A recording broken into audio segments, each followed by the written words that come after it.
Hello, my name is Aidan Muchler. My artifact was the digital article Snowfall, the Avalanche at Tunnel Creek. The article, Snowfall, the Avalanche at Tunnel Creek, was written by John Branch of the New York Times and details the terrifying events of the avalanche as well as personal accounts from some of the survivors. The article is grouped up into different accounts, from the skiers that were directly involved in the avalanche to the rescuers and friends. Now you can find this article free online if anyone wants to check it out. Just type in Snowfall, the Avalanche at Tunnel Creek, and it should just show up. It's really cool, and even if you don't want to read it, it's full of different interactives and videos, and is worth the look if you're interested at all in any of this stuff. Tunnel Creek is a slope off of Cowboy Mountain, located in Washington State's Cascade Mountains. It's not an official ski slope, so it's mostly barren and unmonitored, which is why it's so alluring to the group of 16 professional skiers and snowboarders that were involved in the avalanche. Now, what's really important to understand is that these were professional skiers. They know most everything about skiing, including the dangers of going off course.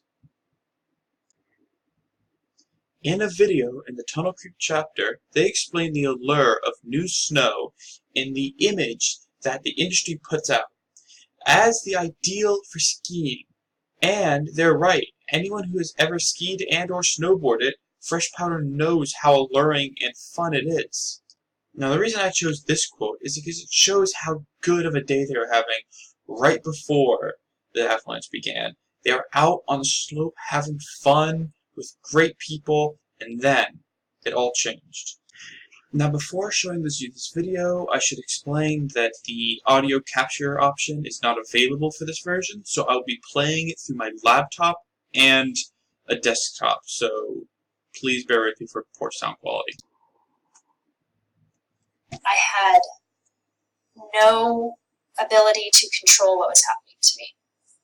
I was being tossed over and over and over. It was like being in a washing machine.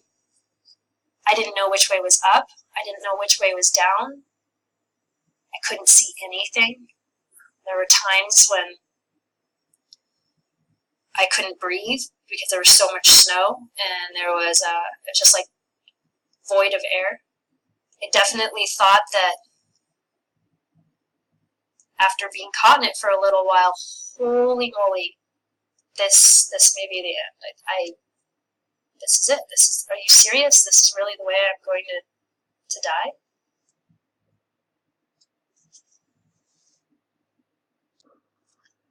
Avalanches form different layers of snow and ice piled on top of each other, and they have new snow fall on top of that. The result is a lot of weight on thin layers that can't support it.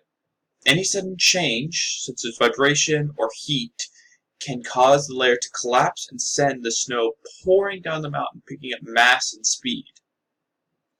Now, what you see before you is an infographic provided by National Geographic to show you how these layers are piled on top of each other and the eventual breakdown and start of an avalanche.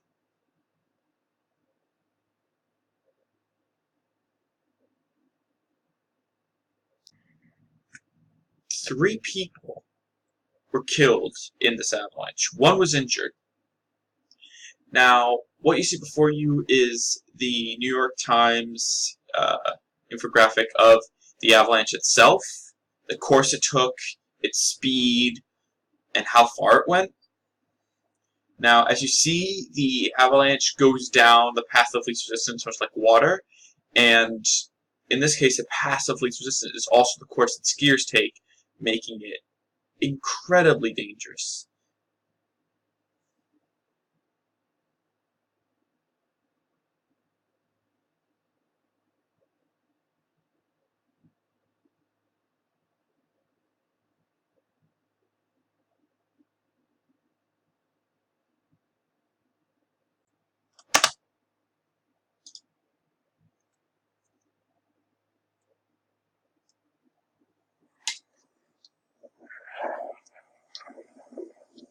Right for the road.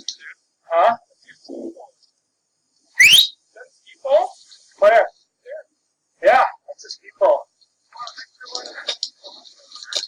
What's that? Yeah, that moment that I saw a pole sticking up was like the telltale sign of, our friends are in there. Yep, that's what. Like reality came.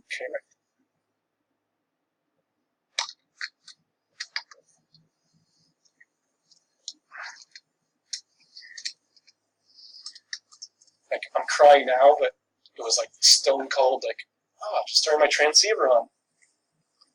Yeah, we're getting signals. I'm sitting here getting signals. Turn your beacon off.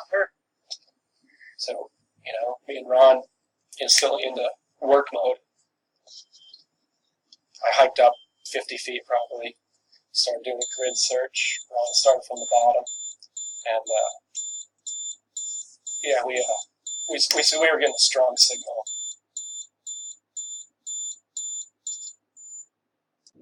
So after reading this and going through the videos, I had 3 big research questions I wanted to ask. 1, social impact. After the Tunnel Creek avalanche, what new safety regulations were put in place? So after this tragedy, what changed in the skiing world? Did it really go back to normal? Is this the occurrence that happens almost every year? Or did it rattle it? Did ski slopes start putting in more safety regulations? Did patrol start looking at avalanche potentials? It's a topic that's worth exploring. Second question is another social impact. After the Tunnel Creek avalanche, what were the skiers' opinions about going off course? This is the one I would choose if I had to do a research paper, because I think it has a really fascinating course. So, what changed in skiers' opinions? Did they start viewing going off course and into these potentially dangerous avalanche zones a more serious threat, or were they still chasing the powder? Did it make some people more eager to do this? The adrenaline junkies of the world. It's a lot of different directions you could take it. Third and final research question was on influencers. What are the conditions that can make an avalanche deadly? What are the extent of their destruction? So, are avalanches a regular occurrence in the skiing world, or is this one abnormal? Is this a case of being in the wrong place at the wrong time, or them physically being there caused the avalanche to occur? These are some questions that I really want to explore and look into. So thank you all for sitting through this with me. I apologize again for the poor audio quality of the videos. Personally, I would love to see more multimedia features become a staple of journalism. I think they're really interesting and really active and a cool way of telling stories. Yeah, thank you. Bye.